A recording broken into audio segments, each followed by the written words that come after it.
प्रणाम मित्रों। ओशो जगत में, ओशो के आश्रमों में, केंद्रों में, यहाँ तक कि हर ध्यान शिविरों में जो एक गतिविधि ऐसी है जो सब जगह होती है, अवश्य होती है और नियमित होती है, वह है सांध्य सत्संग। जी हाँ, सांध्य सत्संग जिसे व्हाइट रोब ब्रदरहुड भी कहा जाता है। यह हर शिविर का या यूं कहे हर आश्रम का एक मुख्य अंग है जिसे नियमित किया जाता है। हर शिविर में जितने भी सन्यासी मित्र होते हैं वह अपने सारे काम धंधे छोड़कर व्हाइट रोब में अवश्य उपस्थित होते हैं या यूं कहे उपस्थित होने की कोशिश करते हैं।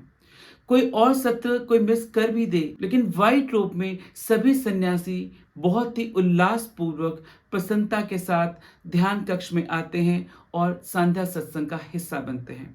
आखिर ये सांध्य सत्संग क्या होता है? ये व्हाइट रोब ब्रदरहुड क्या होता है? ये क्यों किया जाता है? यूं तो कुछ मित्र जानते हैं, पर हैरानी की बात है, मुझे आज भी जब पता चलता है कि कई सारे मित्र, चाहे वो नए हों, पुराने हों, बस इसे संध्या सत्संग कीर्तन समझ के नाच गा के चले जाते हैं। उन्हें समझ नहीं आता ये क्यों होता है, क्या होता है।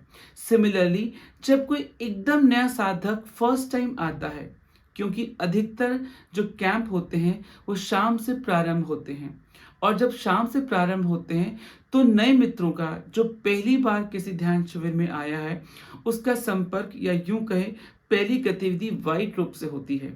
तो ऐसे में उसको पता नहीं चलता कि व्हाइट रूप में क्या हो रहा है। मुझे नहीं पता हर संचालक बताता है कि नहीं बताता, या उसको खुद को पता होता है कि नहीं, वो व्हाइट रूप कराता है। तो नए कई बार साधक मुझसे पूछते हैं, हम तो सोच के आए थे कि ध्यान किया जाएगा, ध्यान की गहराई में उतरा जाएगा, लेकिन सब लोग नाचने लगे, फिर कोई प्रवचन हुआ, फिर कुछ लोग अचानक से कुछ बोलने लगे, बड़बड़ाने लगे, हंसने लगे, तो उन्हें समझ में नहीं आता। तो ऐसे में मुझे लगता है कि ये बहुत ज़रूरी है कि पुराने नए मित्रों को पता हो कि सांध्य सत्संग क्या होता है। इतना ही नहीं, क्योंकि बहुत जगह जो असली सांध्य सत्संग था या यूं कहे ओशो के समय का जो व्हाइट रोब ब्रदरहुड था, वो आज बदल दिया गया है। उसमें बहुत कुछ लोग तब्दीलियां कर देते हैं। तो जो लोग उस जगह से नहीं जुड़े होते, वो किसी जगह जब पूरा देखते हैं तो उनको हैरानी होती है कि ये क्या हो रहा है। या यूं कहें, जिन्होंने पूरा देखा होता है, पूरा सुना समझा होता है, किया होता है, जब वे किसी जगह देखते हैं अधूरा हो रहा है तो उन्हें कंफ्यूजन होती है। तो आज मैं इस वीडियो के माध्यम से एक ऐसी चीज बताना चाहता हूं जो सभी सन्यासियों को, नए और पुराने और आने वाले साधकों जो ओशो जगत से या ध्यान शिविर से जुड़ते हैं, उन्हें पता होना चाहिए कि ये सांध्य सत्संग क्या होता है, व्हाइट रोब ब्रदरहुड क्या होता है। जी हाँ, जैसा कि नाम से क्लियर होता है, सांध्य सत्संग यानी शाम को किया जाने वाला सत्संग। सत्संग यानी जब सभी लोग एक साथ बैठ के सत्संग करें। इसको व्हाइट रोब ब्रदरहुड भी कहा जाता है। व्हाइट क्योंकि इसको करते वक्त जितने भी साधक होते हैं वो व्हाइट रंग का, श्वेत रंग का रोब पहनते हैं। तो व्हाइट रोब ब्रदरहुड यानी भाईचारा, आपसी मिलन, जिसमें उत्साह के साथ वे सब लोग मनाते हैं। तो श्वेत कपड़ों में किया जाता है, शाम को किया जाता है, इसलिए इसे सांध्य सत्संग और व्हाइट रोब कहा जाता है। दूसरी बात, ये कोई बहुत पुराना नहीं था। ऐसा नहीं है कि ओशो ने जब ध्यान विधियां इतनी सारी बनाई, सक्रिय ध्यान या और भी जो भी नटराज, कुंडलिनी, जो भी ध्यान विधियां बनाई, ये तभी के समय का है, नहीं। ओशो ने जब शरीर छोड़ा या यूं कहे देह त्याग से कुछ माह पूर्व ओशो ने इसको प्रारंभ किया, और इसको प्रारंभ करने के पीछे ओशो का एक बहुत बड़ा आयाम था, या यूं कहे इसका भी एक बहुत बड़ा महत्व था। वह कुछ समझाना चाह रहे थे। दरअसल जो व्हाइट रोब है, एक तरीके का सबका मिलकर एक उत्सव मनाने का ढंग है, जब सब लोग नाचते हैं, गाते हैं। लेकिन काफी सारे जो नए मित्र होते हैं वो सोचते हैं कि व्हाइट रोब में या जब हम पहली बार ओशो के सत्संग में या कैंप में आएंगे तो कुछ ध्यान होगा। तो मैं यहाँ पर एक चीज क्लियर कर दूं, व्हाइट रोब जो होता है वो कोई ध्यान की गतिविधि नहीं होती, वह कोई ध्यान का सत्र नहीं होता, इसमें कोई मेडिटेशन टेक्निक नहीं सिखाई जाती। क्योंकि बहुत सारे नए मित्रों को यही लगता है कि क्या यही टेक्निक होती है, क्योंकि जब तक वो सुबह का इंतजार नहीं करते या अगले दिन तक नहीं करते। तो मैं बताऊं, ये कोई ध्यान की टेक्निक नहीं होती। हुआ क्या था कि ओशो के आश्रम में जब ओशो सदैह देह में जीवित थे, तब बहुत सारे जो भी सन्यासी आश्रम में होते थे, वो कोई ना कोई मेडिटेशन कर रहे होते थे। वो चाहे वर्क मेडिटेशन है, वो एक्टिव मेडिटेशन है, नॉन एक्टिव मेडिटेशन है, तो अपने-अपने प्रांगण में, अपने-अपने कार्य में छठे-छठे सब जगह कुछ ना कुछ कर रहे होते थे। तो ओशो ने सोचा कि एक ऐसा समय तय किया जाए जब सारे के सारे सन्यासी प्रेमी अपने सारे काम धंधे छोड़ के एक बार एक जगह एकत्रित हो सके। न केवल एकत्रित हो सके, दिन भर जो उन्होंने इतनी सारी ध्यान में ऊर्जा दी है, चाहे वो उन्होंने एक्टिव दी है, नॉन एक्टिव दी है, तो उस सब का एक उत्सव मनाया जा सके, एक सेलिब्रेशन मनाया जा सके, ताकि जो भी दिन भर उन्होंने किया है, उसका कहते हैं ना कि एनर्जी पूरी बॉडी में फ्लो हो सके। वो नीरसता में परिवर्तित ना हो, वह बोर्डम में परिवर्तित ना हो। ओशो चाहते थे दिन भर की जो ऊर्जा उन्होंने ध्यान में लगाई है, उसका उत्सव मनाया जाए और शरीर के अंग-अंग में वह प्रफुल्लता, वह प्रसन्नता समा सके। इसीलिए ओशो ने अपने जाने से पूर्व लोगों को एकत्रित करने के लिए, या यूं कहे सामने खुद बैठकर, ताकि लोग उस समय के महत्व को, ओशो की ऊर्जा को, क्योंकि ओशो जानते थे वो विदा हो रहे हैं, तो उसको समझ पाए। तो ओशो ने इस ढंग से व्हाइट रोब की शुरुआत की। इतना ही नहीं, ओशो के समय जो व्हाइट रोब का म्यूजिक बजता था, वो ओशो के अनुसार था, या यूं कहे ओशो के निर्देश पे बजता था। आप देखेंगे कि ओशो की जो उंगलियां हैं वो उसी हिसाब से चलती थी, और फिर जैसे ही म्यूजिक फास्ट होता था और जैसे ही ओशो रुकते थे तो स्लो होता था।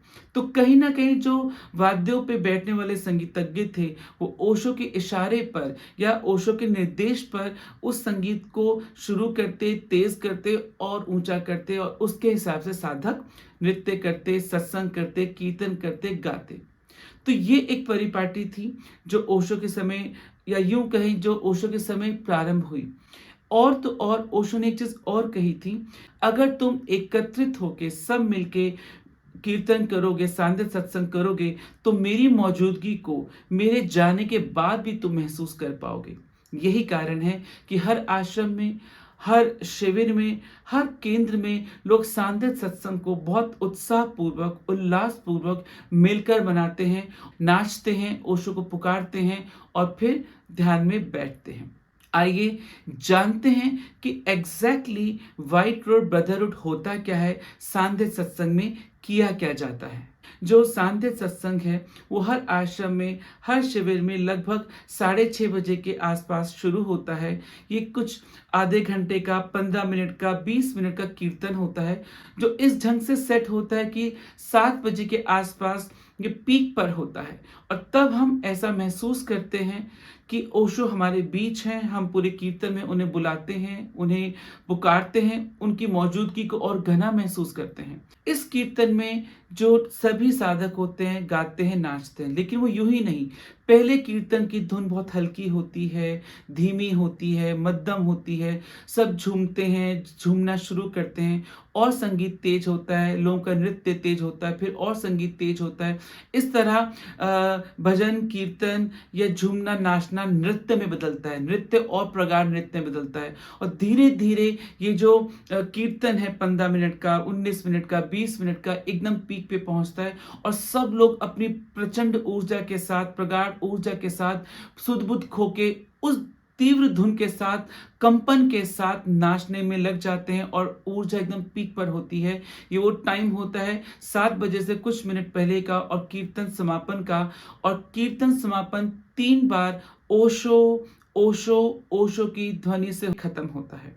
जैसे ही खत्म होता है, हॉल में सन्नाटा छा जाता है। सन्नाटे की थोड़ी देर बाद बहुत सुमधुर, मध्यम, कर्णप्रिय एक संगीत बजता है, फिर साइलेंस होता है, फिर संगीत बजता है, फिर साइलेंस होता है, फिर संगीत बजता है, फिर साइलेंस होता है। ऐसा 3 बार होता है। इस बीच जो मित्र खड़े होते हैं, खड़े रहना चाहे खड़े रहते हैं, बैठना चाहे बैठ चुके होते हैं, लेकिन 3 ड्रम बजते हैं। जैसे ही 3 ड्रम बजते हैं, सभी साधक बैठ जाते हैं जहां पर होता है, या यूं कहें ये ड्रम इशारा होता है, सभी लोग बैठ जाते हैं। इस 3 ड्रम के बाद ओशो का प्रवचन चलाते हैं। तो वो जो प्रवचन होता है वो ओशो का एक संदेश होता है जो कि सांध्य सत्संग का एक मुख्य भाग होता है। ओशो अपने सन्यासियों से, साधकों से कुछ विशेष बात प्रवचन के माध्यम से कहते हैं। ये प्रवचन चलाया जाता है। ये इसका दूसरा पार्ट हो गया। तो जब प्रवचन चल रहा होता है, कोई अच्छा मैसेज हो रहा होता है, तो आपको ताज्जुब होगा, एक प्रवचन के अंत में ओशो लतीफ़ा सुना देते हैं, मज़ाक कर देते हैं, कोई जोक सुना देते हैं। तो नए मित्रों को अचानक से लगता है ये कैसा सत्संग हो रहा है कि एक गुरु अचानक से जोक सुना बैठा।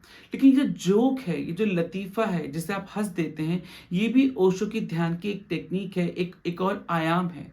क्योंकि ओशो जानते थे कि कई बार जब लोग ज़्यादा नाच लेते हैं, उसके बाद शांत होते हैं, या तो शिथिल हो जाते हैं, शिथिल होकर नींद में चले जाते हैं, या प्रवचन सुनते-सुनते कई बार लोग नींद से में ना चले जाएँ, सो ना जाएँ, क्योंकि ओशो का पूरा प्रयास जगाने का है, जागरण का है।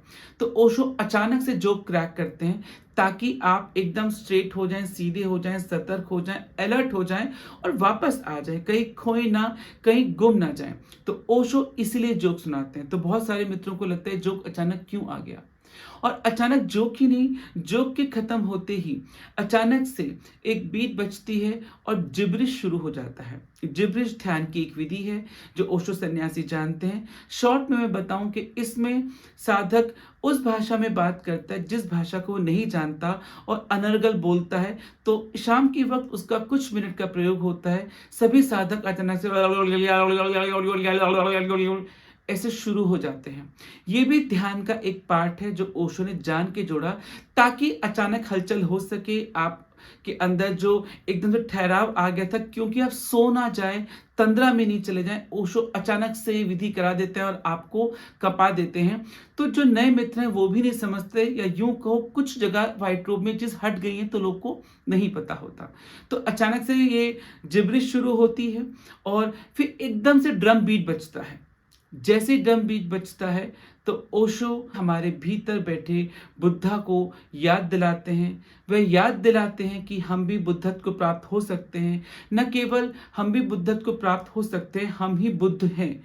तो ऐसा वे हमको बोलते हैं। फिर अचानक जब बोल रहे होते हैं, फिर एक बीट बजती है ड्रम की। तभी सभी साधक वहीं के वहीं लेट जाते हैं, क्योंकि जो नए साधक होते हैं उन्हें नहीं पता।